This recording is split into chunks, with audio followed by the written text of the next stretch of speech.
Amém.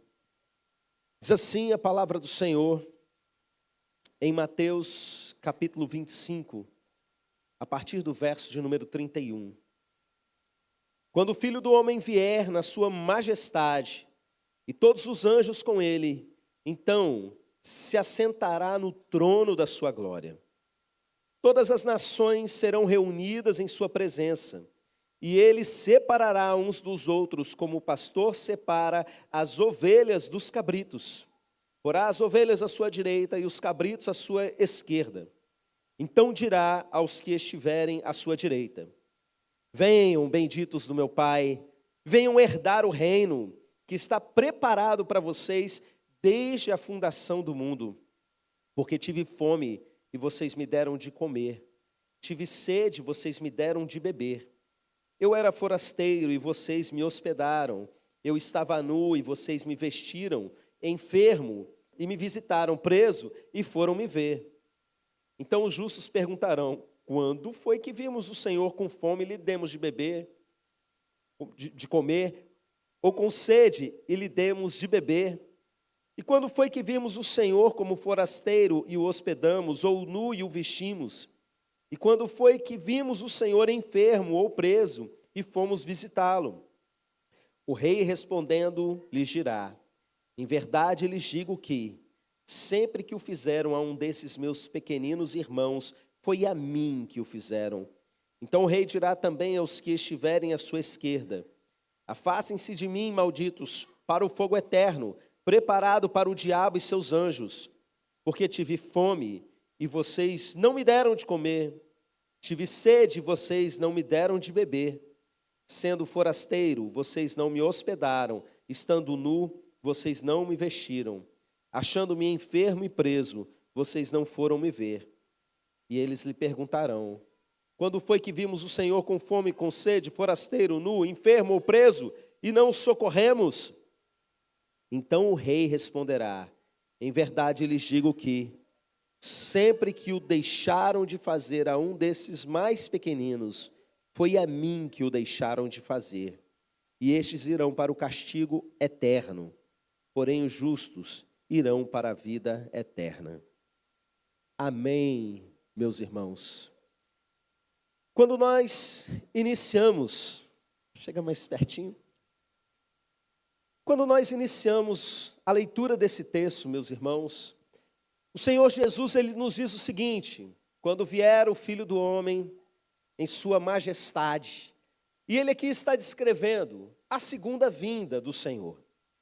A mensagem da semana passada, quantos estavam aqui na semana passada? Na mensagem da semana passada, nós meditamos sobre uma passagem bíblica que retratou a chegada de Jesus à terra. Jesus ainda um bebezinho. Essa foi a primeira vinda do nosso Senhor Jesus. E meus irmãos, essa primeira vinda do Senhor foi algo muito discreto, muito marcante. O céu inteiro parou, milhares e milhares de anjos pararam para ver aquele momento. Mas aqui na terra, pastores ficaram sabendo que estavam lá trabalhando na madrugada, e aqueles magos do Oriente souberam que havia nascido o rei, e o núcleo familiar de Jesus, as pessoas ali mais próximas, ficaram sabendo daquela história. Foi algo muito humilde. Mas, meus irmãos, quando a Bíblia descreve a segunda vinda de Jesus, é uma coisa muito diferente. E assim como a gente olha e sabe que as profecias sobre a primeira vinda se cumpriram, nós precisamos ter muita convicção de que as profecias sobre a segunda vinda, elas vão se cumprir. Houve um tempo, meus irmãos, eu diria que até uns 15 anos atrás, era muito comum a gente encontrar pessoas que negavam que Jesus sequer tivesse existido. Eu me lembro quando eu era professor na escola que eu recebi um DVD, era na época do DVD, né? Uma professora de geografia colocou para mim ali um documentário que falava que Jesus, na verdade, era um mito solar e comparava ele com outras divindades da antiguidade e várias questões desse tipo. E eu, com a minha formação em teologia, eu consegui bater o olho naquilo e desmontar, que era tudo um monte de inverdades, um monte de coisas que não faziam o menor sentido para quem estuda um pouco mais. Mas esse tipo de coisa ainda era muito comum. Hoje, meus irmãos, é praticamente consenso dentro da historiografia que existiu um homem chamado Jesus e que ele simplesmente dividiu a história entre antes dele e depois dele. Quando eu digo praticamente consenso, é que você ainda encontra uns malucos que vão dizer, mas é tipo terraplanista, entendeu?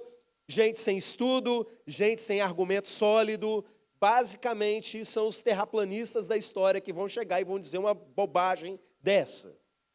A verdade é que o mundo hoje sabe que Jesus veio ao mundo e que coisas muito fortes aconteceram ali. Jesus veio, meus irmãos, cumprindo profecias que já existiam há séculos e séculos. Esses livros que já existiam há séculos e séculos antes de Cristo, eles simplesmente falavam de acontecimentos que simplesmente se cumpriram na primeira vinda de Jesus. E existem também profecias muito antigas, falando que vai chegar um momento na história da humanidade em que Jesus virá, mas dessa vez em toda a sua glória, em toda a sua majestade.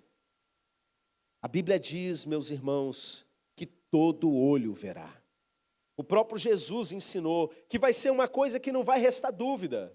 Não é tipo assim, voltou um Jesus ali, é o Henrique Cristo. Quem lembra do Henrique Cristo, né? Aquela figura patética, estranha, que se dizia Jesus de volta na terra. Não. Você não vai acreditar em pessoas que surgem dizendo, olha, eu sou Jesus. Não, vai ser um negócio tão evidente que não vai ter jeito. Apocalipse, nós vamos ler lá no primeiro capítulo do livro de Apocalipse. Eis que vem sobre as nuvens e todo olho verá. Até aqueles que o traspassaram vão ver esse momento, meus irmãos. E o texto ainda diz algo muito forte, que as nações se lamentarão a respeito dele. Você consegue imaginar essa cena? De alguma forma, o planeta inteiro, independente se você vai estar do outro lado do planeta ou do lado de cá do planeta, todo mundo ao mesmo tempo vai ter a convicção, vai poder ver que Jesus está chegando. Algumas pessoas começam a especular, isso é por causa da tecnologia, porque pela internet todo mundo vê ao mesmo tempo. Mas eu só fico pensando, gente, acontece qualquer coisa, já cai a internet, já cai a eletricidade, né? Depois dos eventos descritos em Apocalipse, eu não sei se vai sobrar alguma coisa dessas tecnologias. Mas o fato é, de alguma forma muito poderosa, que a gente não consegue dizer com certeza como vai ser, apenas imaginar. Jesus virá e todo olho verá. E as nações se lamentarão. Você sabe por que elas se lamentarão? Porque, meus irmãos, a palavra diz que antes da vinda do Senhor Jesus, importa que o evangelho seja pregado como testemunho a todas as nações. E é como testemunho, não é para a conversão de todas as nações, porque a maior parte das pessoas vai ouvir a palavra, como está ouvindo a palavra, o evangelho está avançando, mas não vai se converter, meus irmãos. Porque a porta é estreita, e quando eles começam a ver a proposta do evangelho, e a proposta de viver seguindo a sua própria vontade, de uma maneira geral, as pessoas continuam escolhendo passar pela porta larga, fazer a sua própria vontade, ao invés de fazer a vontade do nosso Senhor, ao invés de submeter a sua vida a Ele. Então a gente vê lá no livro de Apocalipse que não existe ateu no Apocalipse. Chega um momento da história da humanidade que você não tem como dizer, não existe Deus. As informações vão se tornando tão claras, do ponto de vista científico mesmo, que chega um momento que todo mundo sabe. Mas você lê lá no Apocalipse que vem uma onda de destruição sobre a terra. E as pessoas, elas ficam com ódio de Deus. Elas continuam se negando a adorar a Deus. Mas elas sabem que foi Deus que fez isso. Isso é muito forte, meus irmãos. O segundo versículo que nós lemos fala que o Filho do Homem, ou seja, o próprio Jesus, chega um momento que ele se assenta no trono e ele começa um grande julgamento. E Jesus usa ali um simbolismo de um pastor que separa bodes de ovelhas. Eu já tive a oportunidade de ver um pastor de ovelhas cuidando de ovelha e de bode. Eu me lembro que aonde ele ia, as ovelhinhas iam atrás. E ele chamava as ovelhas, e as ovelhas atendiam e iam atrás. Mas o bode, enquanto ele estava ali explicando para a gente o trabalho, o bode estava subindo em latão de lixo, revirando tudo, indo para longe, comendo o que não devia, ele tinha que ficar puxando. Jesus usa esse simbolismo para mostrar que no meio da população de todos os tempos, existem aqueles que se comportam como bodes, que escolhem isso.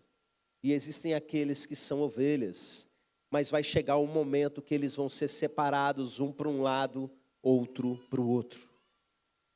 E Apocalipse capítulo 20, a gente vai ler a respeito do trono branco. E diante desse trono, meus irmãos, o céu e a terra fogem, e não há mais lugar para eles.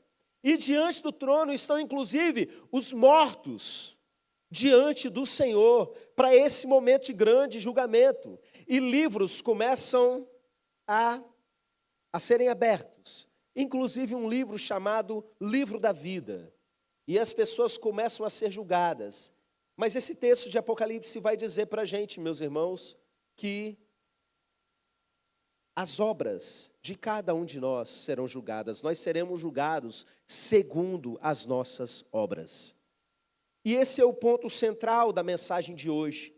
E isso é o ponto principal desse texto de Mateus 25 que nós lemos, meus irmãos. Nós somos salvos pela fé, mas nós somos julgados pelas obras. Vamos repetir essa frase para ficar bem firme na nossa mente? Nós somos salvos pela fé, mas nós somos julgados pelas obras. A Bíblia deixa claro para a gente, em vários textos, que a salvação ela vem pela nossa fé. Nós somos justificados pela fé. Nós lemos lá em Romanos capítulo 5, por exemplo. Nós lemos, por exemplo, também que a salvação ela não vem das obras para que ninguém se glorie.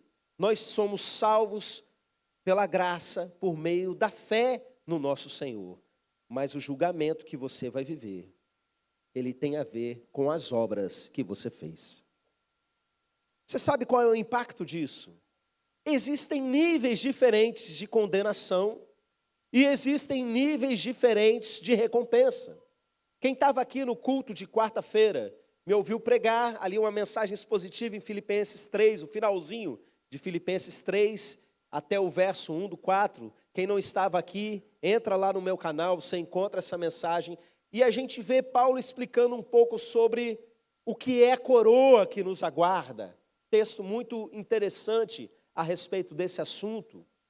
Existem níveis diferentes de alegria na presença de Deus. Existem níveis diferentes de recompensa na presença do Senhor. Como também no estado de condenação, existem níveis diferentes de condenação, porque nós somos julgados conforme as nossas obras. Você sabe por quê, meus irmãos? Porque a fé que nos salva é uma fé que nos leva a agir. A fé verdadeira não é uma fé simplesmente em que você acredita naquilo que está escrito. Eu já disse isso muitas vezes aqui em mensagens e é sempre importante repetir. Acreditar em Jesus não salva ninguém, mesmo a salvação sendo pela fé. Porque acreditar que Ele existe, meus irmãos, aqueles fariseus que armaram para matar Jesus, não só acreditavam, mas tinham certeza. E os demônios, então, não existe demônio ateu. A Bíblia diz que os demônios creem e estremecem. A grande questão é, existe uma fé que na teologia a gente chama de fé salvífica, que é um crer para dentro de Jesus. É um crer para si, para ser transformado por Ele. É um crer que te leva a se submeter a Ele. É por isso que em Tiago a gente lê que a fé sem as obras é morta. É uma fé falsa. É uma fé que não é real, ela está morta. mas a fé verdadeira, que fez com que você nascesse de novo, leva você a um estilo de vida diferente. E esse texto que nós lemos de Mateus 25, ele vai clarear isso bem para a gente. Houve um tempo que a gente tinha Mateus 25 escrito ali na parede. E se você reparar, dependendo da iluminação, você ainda consegue ler pelo menos Mateus 25 escrito, não é? E ali estava escrito uma frase grande assim: amando a Jesus no próximo. E eu mandei fazer, meus irmãos, a silhueta de cada uma dessas cenas. E quem aqui estava na época lembra que a silhueta era bem magrinha, né? Porque era o irmão João Vitor, que foi o nosso modelo fotográfico. A gente botou uma luz atrás assim e tal, fez a silhueta dele, gravando cada uma daquelas cenas. O viajante era eu e Aleph, a silhueta, era uma silhueta mais gordinha assim. Aleph era bem pequenininho, né? Estava, como é que é a frase? Deixa eu ler aqui, para não falar de cabeça. Era forasteiro e me hospedaste, não é? Cada versão trata aí a palavra de uma maneira diferente. Eu fazia o papel do forasteiro e a gente recortou aquilo em MDF, de madeira mesmo, e a gente colocou esses vultos aqui atrás. Acabou que, com os eventos que acontecem, tira, coloca, né? A gente acabou não colocando mais, mas era para ficar algo firme na mente de cada um dos irmãos. Quem é dessa época aí na igreja se lembra bem. Eu tive fome e me deste de comer. Tive sede e me deste de beber. Estava nu e me vestistes. Estava doente, estava preso e fostes me ver. Era forasteiro, me hospedaste, ou seja, qualquer pessoa na terra precisando de socorro. Nós temos dois grupos mostrados nesse texto: as ovelhas e os bodes, né? Os cabritos. Um grupo ajudou, socorreu, e recebe do Senhor uma palavra que eu quero ouvir um dia. Vinde para mim, bendito de meu Pai. Agora o outro grupo: apartai-vos de mim, malditos, porque eu tive fome e vocês não me deram de comer. E você sabe que os dois grupos têm uma resposta muito parecida. Quando foi que nós vimos isso e não fizemos nada? E o segundo grupo, aquele grupo que é condenado, eu compreendo, porque é um povo nem um pouco espiritual. Mas o grupo dos salvos também não sabia que era Jesus. Quando eles fizeram isso, não era por uma intencionalidade. Não era como João Grilo e Chicó, lá no final do Alto da Compadecida, né? Que vem um mendigo, e aí eles viram um para o outro e falam assim: ó, você não sabe que nosso Senhor Jesus às vezes se disfarça de mendigo. Aí eles vão lá e ajudam porque vai que é Jesus, né? Não são pessoas que estão ali fazendo algo por interesse. Eles não fazem isso, os salvos, eles não fazem isso por intencionalidade. Eles fazem isso por naturalidade. Porque eles nasceram de novo. E amar é algo natural para eles. Nós vemos, meus irmãos, que alguém que alcançou o amor de Cristo, ele foi transformado por dentro, e ele não tolera para si ver pessoas carecendo de misericórdia, sendo que ele mesmo encontrou misericórdia. A pessoa que foi amada, ela quer amar. A pessoa que foi salva, ela quer salvar. E é importante a gente entender bem essa diferença, para sempre estar olhando para a nossa própria vida. Porque, meus irmãos, muitas vezes, nós queremos simplesmente crer que nós somos salvos, porque nós pensamos que a nossa fé é uma fé salvífica, né? Eu aceitei Jesus um dia levantando a minha mão, mas esquece para olhar para o fruto que a gente produz. A Bíblia ensina para a gente que a maneira que a gente tem de saber se nós realmente somos salvos é com relação à transformação que está acontecendo em nós. Irmãos, uma pessoa que entregou sua vida para Jesus, ela melhora. Ela não aceita para si permanecer no pecado. E a gente vai desenvolver um pouquinho mais essas questões aí, não só nesse texto, mas em um outro, que nós ainda vamos ler nessa mensagem. Mas eu quero que você entenda, se uma pessoa que aceitou Jesus, ela muda, como é essa mudança? Irmãos, essa mudança não é de uma hora para outra. Não é tipo assim, olha, eu fui num culto de domingo, o pastor fez um apelo, amém, nova criatura eu sou, eu vou para casa, a partir de hoje eu não cometo mais nada. Não, é sempre um processo ao longo da vida da gente. A santificação é uma obra do Espírito Santo em nós, o mesmo que nos justificou, o mesmo que nos salvou.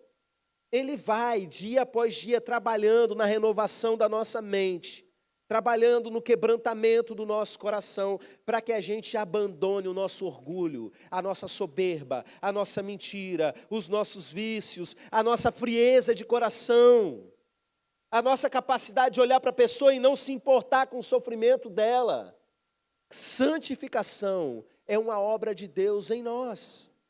E uma pessoa que foi salva, uma pessoa que foi resgatada pelo Senhor, ela tem uma característica que é o seguinte: ela se importa com isso. Ela quer se santificar. Você que entregou sua vida para Jesus, tem uma coisa que você vive e que eu também vivo, chamado luta contra o pecado. A gente é tentado, diariamente nós somos tentados, mas nós não aceitamos. Ainda que a gente caia na tentação, a gente não quer permanecer. Então o que a gente faz? A gente luta contra o pecado. Quem está lutando contra o pecado aí, dá um glória a Deus. Irmãos, ser salvo é lutar contra o pecado. E olha, isso acontece não é na força da gente. Não é com a gente pensando assim, eu vou ser uma pessoa muito forte e eu vou conseguir vencer esse pecado, vencer aquele. Você nunca consegue. É por isso que a gente precisa do Espírito Santo em nós. Um filósofo famoso, que eu não vou citar o nome aqui para não dar moral mesmo, ele disse, eu não preciso ser cristão para viver de forma ética, para conseguir ter uma vida correta. Mentira, meus irmãos. O povo que não é cristão, é só olhar para o mundo, o que está acontecendo com o mundo hoje. E eu estou falando cristão de verdade, sabe?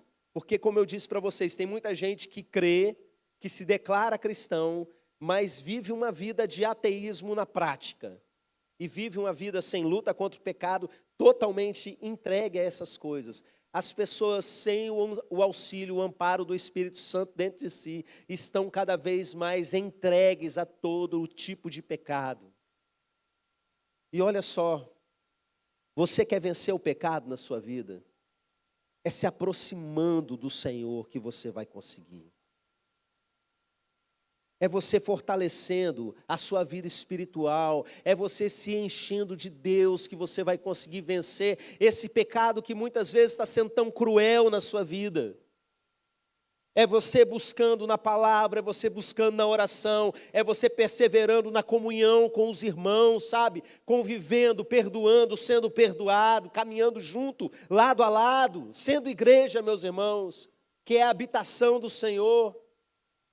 É você caminhando na presença do Senhor que você vai se tornando mais forte. E é assim, meus irmãos, com a presença de Deus em nós, que toda essa tranqueira que a gente carrega vai sendo derrotada dentro de cada um de nós. E você vai se importando mais com a vontade do Senhor do que com a sua. Porque, como eu disse, você é salvo pela fé, mas o julgamento que você vai receber é totalmente baseado nas suas obras, o que gerou essa sua fé. Se hoje você pegasse aí o seu celular, abrisse o aplicativo do seu banco e visse o seu extrato, mas esse banco não é o Banco do Brasil, Caixa Econômica, Banco do Estado do Espírito Santo, não. Se tivesse aí um aplicativo espiritual da sua conta bancária no céu,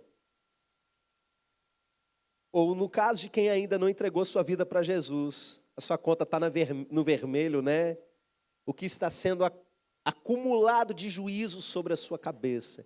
Como estaria o seu saldo nessa noite? Como estaria o seu galardão no céu? Como tem sido a sua vida? Nós temos vários textos da Bíblia que ensinam para a gente a respeito dessa questão, ajuntar tesouros no céu, recompensa no céu. O texto que nós lemos hoje fala a respeito de misericórdia. Irmãos, o juízo será sem misericórdia para aquele que não usou de misericórdia. É Tiago que vai dizer isso para a gente. A marca daquele que alcançou misericórdia é que ele é misericordioso. Ele olha para a pessoa no erro e ele não pede juízo de Deus, ele pede misericórdia. Porque ele entende que ele foi alcançado com misericórdia. Ele não olha para a pessoa que está sofrendo e vira e fala assim, tá vendo? Colheu o que plantou. Por que eu tenho que cuidar de alguém que está na cadeia? Isso é um vagabundo.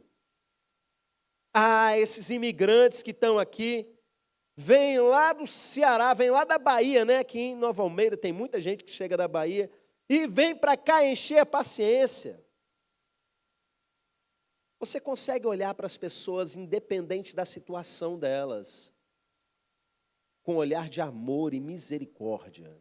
Isso é um bom sinal sobre a sua vida. Mas se você olha sempre com um preconceito, um julgamento, arrumando alguma desculpa de alguma forma para não ajudar quem precisa, fazendo vista grossa sobre o sofrimento das pessoas, você precisa entender, talvez isso seja um sinal de que o novo nascimento ainda não chegou no seu coração. Nós estamos falando aqui, nesse texto, sobre a realidade daqueles pecados relacionados ao próximo. Nós poderíamos chamar, talvez, de pecados sociais. Mas, a verdade, isso se aplica a qualquer tipo de pecado. Eu queria que você fosse para o último capítulo da Bíblia. Vai aí para a última página da sua Bíblia.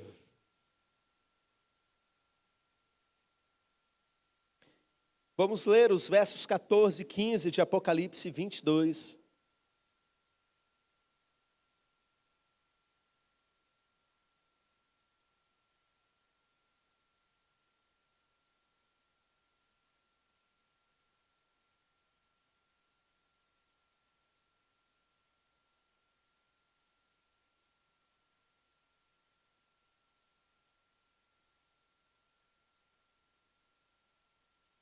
Diz assim a palavra do Senhor, Apocalipse 22, versos 14 e 15. Bem-aventurados aqueles que lavam as suas vestes, para que tenham direito à árvore da vida e entrem na cidade pelos portões. Ficam fora os cães, os feiticeiros, os impuros, os assassinos, os idólatras e todo aquele que ama e pratica a mentira. Amém. Aqui nós temos o finalzinho da história. Depois do grande julgamento, a Nova Jerusalém veio e os salvos entram nessa cidade pelas portas. E bem-aventurado aqueles que lavaram as suas vestes no sangue do Cordeiro. Isso é um retrato espiritual da nossa purificação, da nossa santificação, que não é um ato simplesmente do nosso esforço, mas é uma obra do Senhor em nós, como nós acabamos de ver. Só que aí o texto fala de um grupo. Mais uma vez nós temos aqui os dois grupos sendo retratados. Aqueles que ficaram à direita do Senhor Jesus no dia do julgamento, são esses que lavaram as suas vestes no sangue do Cordeiro. Mas aqueles que ficaram à esquerda do rei, são justamente aqueles, meus irmãos, que vão ficar de fora. E aqui nós temos uma lista de pecados. O primeiro é até engraçado, porque usa uma linguagem comum lá do povo hebraico, os cães. E cão, meus irmãos, que pecado é esse do cão? Eu sempre gosto de ler esse texto como aquele que faz cachorrada, sabe? Tem a ver mais com impureza mesmo, com imoralidade. Era um jargão que se usava dentro da cultura hebraica para descrever uma categoria, né, de pessoas ou de comportamentos dessas pessoas. Então ele começa a descrever vários pecados. E se você olhar bem para esses pecados, um monte de gente não vai entrar. Mas eu quero que você entenda que esse texto está falando sobre pessoas que praticam isso e não que praticaram isso. Nós temos na Bíblia o exemplo do apóstolo Paulo. Ele era um assassino, meus irmãos. Ele participou da morte de Estevão. Mas um dia esse homem teve um encontro com Jesus. E ele disse basta para aquilo na vida dele. Ele chegou num momento de arrependimento. Então, meus irmãos, o céu não é um grupo de pessoas imperfeitas e um grupo de pessoas perfeitas, não. Os dois grupos são de pessoas pecadoras. Mas o grupo que entra na cidade pelas portas, o grupo que lavou as suas vestes no sangue do Cordeiro, esse grupo de pessoas são pessoas imperfeitas, mas que chegaram a um arrependimento e não toleram mais o pecado na sua vida. Ainda que eventualmente possa ser que elas venham cair no pecado. Mas como eu sempre digo para os irmãos, existe uma grande diferença entre você cair no pecado e você viver no pecado. E o maior exemplo para a gente nesse sentido é o último pecado que é listado nessa lista dos que ficarão de fora. Aqui fala a respeito daqueles que amam e praticam a mentira. Perceba, não são pessoas que em algum momento da vida pecaram mentindo. São pessoas que amam e praticam a mentira. E eu preciso que você preste muita atenção nisso. Porque existem pessoas que se declaram cristãs, mas elas amam e praticam a mentira. A mentira se tornou algo comum nas suas vidas. E a gente precisa refletir um pouco, porque isso é um sinal muito perigoso sobre a sua vida espiritual. Porque Jesus disse, meus irmãos, que o diabo ele é o pai da mentira, e ele também mostra que o diabo é o pai dos mentirosos. Então a pessoa está dizendo que Deus é o meu pai, e chama Deus de pai, mas em qualquer situação de dificuldade na sua vida, ela vai lá e conta uma mentira. Mas espera lá, o pai dos mentirosos é o próprio diabo. O que isso quer dizer? Vou falar abertamente para vocês.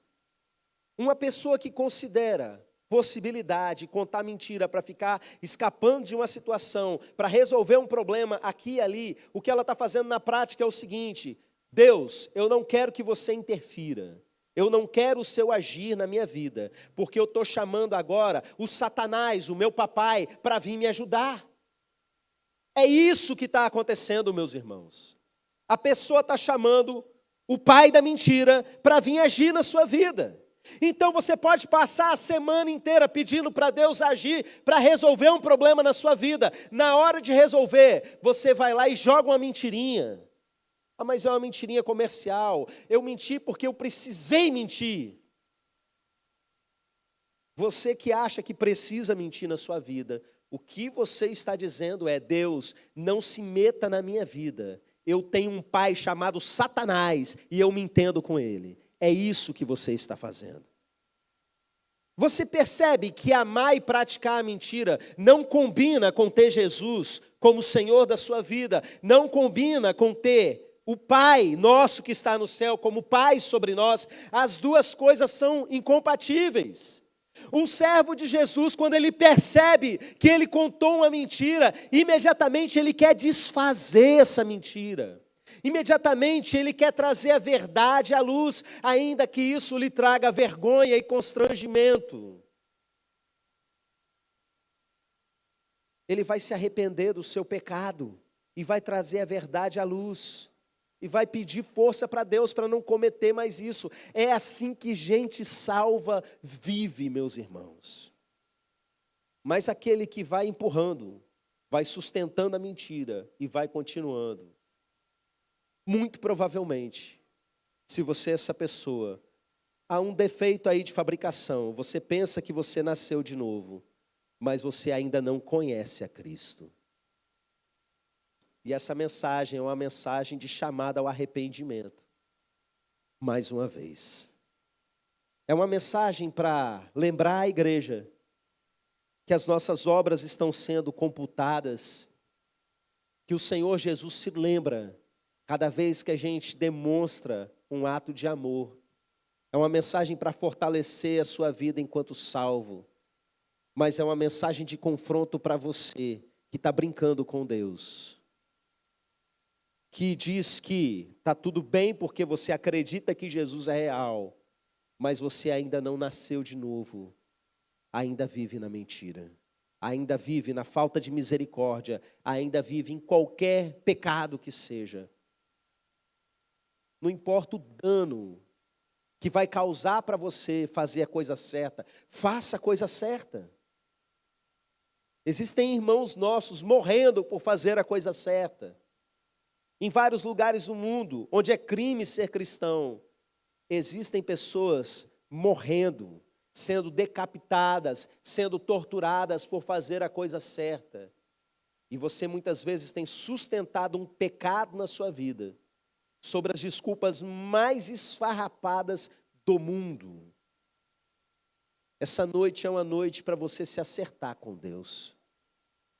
E você que está caminhando como bode na sua vida, saia daqui como ovelha do Senhor Jesus. Entregue a sua vida para o Senhor e deixe que Ele comece na sua vida um processo de santificação, que às vezes dói, tá? Geralmente dói, porque envolve muitas vezes que a gente faça renúncias. Seguir Jesus é tomar a nossa cruz, é morrer todo dia para essas coisas que muitas vezes nos atraem, mas são contra a proposta do Evangelho. É virar as costas e morrer para cada uma dessas coisas. E vai doer, meus irmãos. E a gente vai sofrer consequências. E a gente vai olhar muitas vezes para a nossa vida e vai dizer, está dando tudo errado. Mas graças a Deus que está dando tudo errado com Deus, porque está dando tudo certo com Ele. Não é eu com o diabo, meu papai aqui resolvendo a minha vida, não. É eu com o meu Pai do céu, caminhando nesse mundo caído, e eu vou vencer para a glória dele. E um dia eu vou entrar na cidade pelas portas, porque um dia Jesus entrou no meu coração e fez de mim uma nova criação de Deus. Amém. Vamos nos colocar de pé e vamos orar mais uma vez.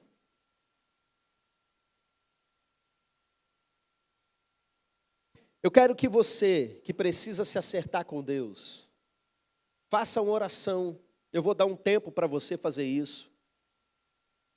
Eu não vou chamar você aqui na frente hoje. Você vai ter outros momentos para confessar publicamente a sua decisão por Jesus. Mas eu quero que você, diante de Deus nessa noite, faça uma oração. E se você precisa se acertar com Ele, aproveite esse momento. Submeta a sua vida ao senhorio de Jesus. Creia nele a esse ponto, com esse objetivo de entregar a sua vida para Ele. Amém? Feche os seus olhos e comece a orar. Você que já é um salvo convicto, apenas agradeça ao Senhor pela santificação, se arrependa de qualquer pecado e se renda mais uma vez a Ele.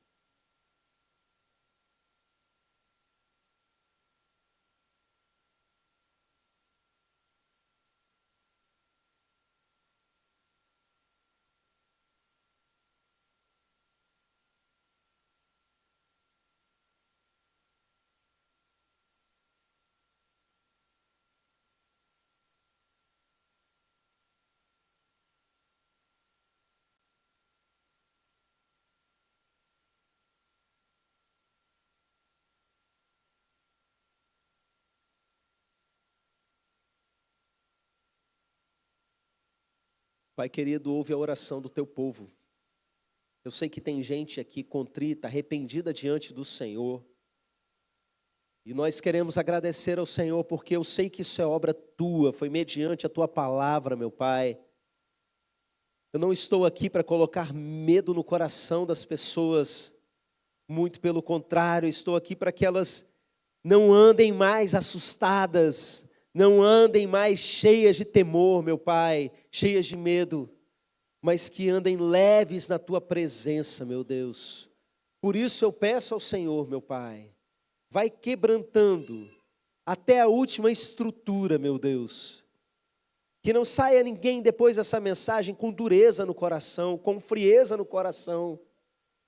Mas, meu Deus, que a gente encare os pecados na nossa vida com a seriedade que precisa ser encarada, submetendo tudo ao Senhor, meu Pai.